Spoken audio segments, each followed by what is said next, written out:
Solo unos días, México ha vivido, una auténtica locura. Una crisis de seguridad interna que explotó, una guerra al otro lado del mundo que nos afecta a todos, y en medio de todo esto, un gobierno que intenta caminar por la cuerda floja. Vamos a desglosar qué está pasando y qué nos dice todo esto sobre el país. Y todo arrancó aquí, en Jalisco. De repente, ¡pum!, se declara el código rojo. La máxima alerta de seguridad. Las calles se vaciaron, los negocios bajaron las cortinas, la vida como la conocemos se detuvo por completo, mientras el país entero se preguntaba qué demonios estaba pasando. La razón de todo este caos, un operativo federal, casi de película, en plena sierra. Un operativo que dio con un objetivo de altísimo valor. Uno de los líderes de cártel más buscados y temidos de México había sido abatido. Pero como si eso fuera poco, casi al mismo tiempo, a miles y miles de kilómetros de distancia, el tablero mundial se sacudió. Estalló un conflicto en Medio Oriente, y sus efectos se sintieron al instante en cada rincón del planeta, incluyendo, por supuesto, a México. Y claro, ya sabemos lo que pasa en estos casos, ¿no?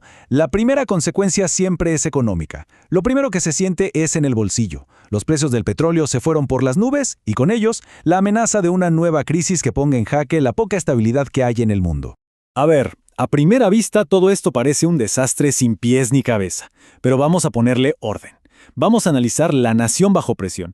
¿Qué pasa con el frente interno en llamas? Este mundo que parece al borde del abismo, la agenda del gobierno en medio del caos, claro, la respuesta presidencial y al final este acto de malabarismo de México. Vayamos pieza por pieza.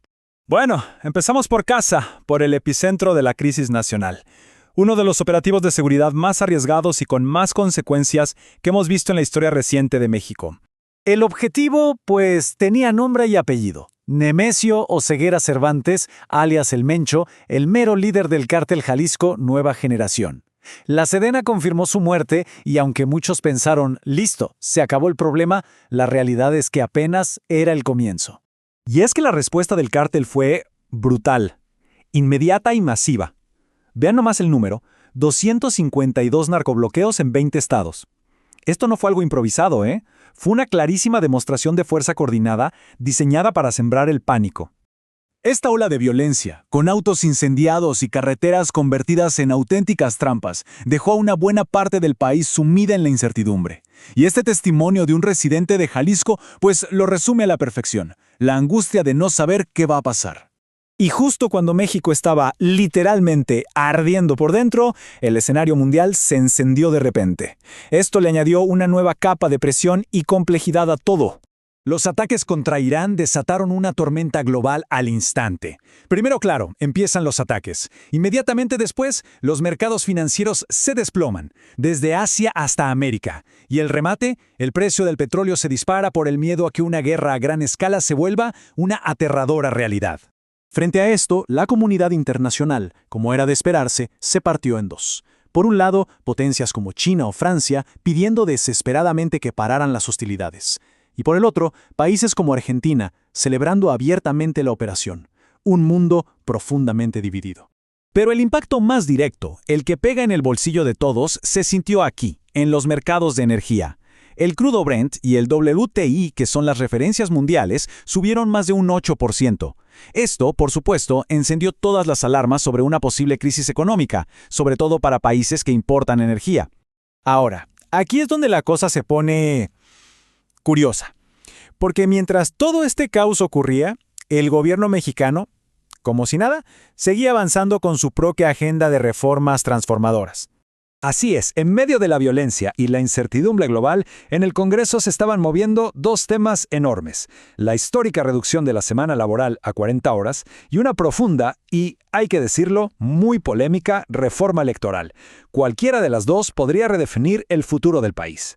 La reforma laboral de 40 horas, un sueño para muchos por décadas, está a un pasito de ser ley. Pero ojo, no va a ser de un día para otro. Como vemos en el esquema, va a ser un proceso gradual. Poco a poquito, una transición lenta que se va a extender hasta el año 2030.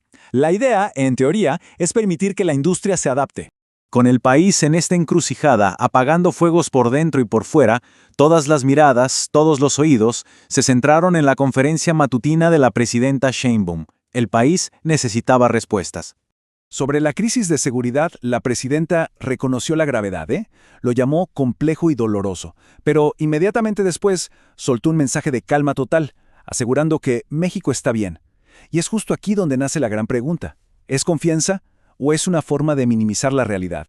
En el frente internacional, su mensaje fue duro y directo. Fue muy crítica con la ONU, casi diciendo que ya es irrelevante, y reafirmó la postura histórica de México, no intervención y buscar la paz por encima de cualquier alianza militar. Y para calmar los miedos económicos, el fantasma del gasolinazo, que ya se sentía en la calle, aseguró que el gobierno ya tiene un plan para que no suban los precios y proteger la economía de las familias. Una promesa para tranquilizar a la nación. Y aquí llegamos al punto crucial de toda esta historia, a este inmenso acto de equilibrio. Por un lado, la gestión de múltiples crisis al mismo tiempo, y por otro, un esfuerzo titánico por proyectar una imagen de estabilidad, de control absoluto. Y no hay un ejemplo que ilustre mejor esta narrativa del gobierno que este. La propia presidenta citó el masivo concierto de Shakira, con 400,000 personas en el corazón del país, como la prueba definitiva de que la vida, a pesar de todo, había vuelto a la normalidad. Y esto nos deja con la pregunta del millón. ¿Las crisis están realmente contenidas o esto es solo una calma temporal, una fachada de normalidad? ¿Qué tan frágil es este equilibrio? La respuesta, sea cual sea, definirá el rumbo de México en los próximos meses.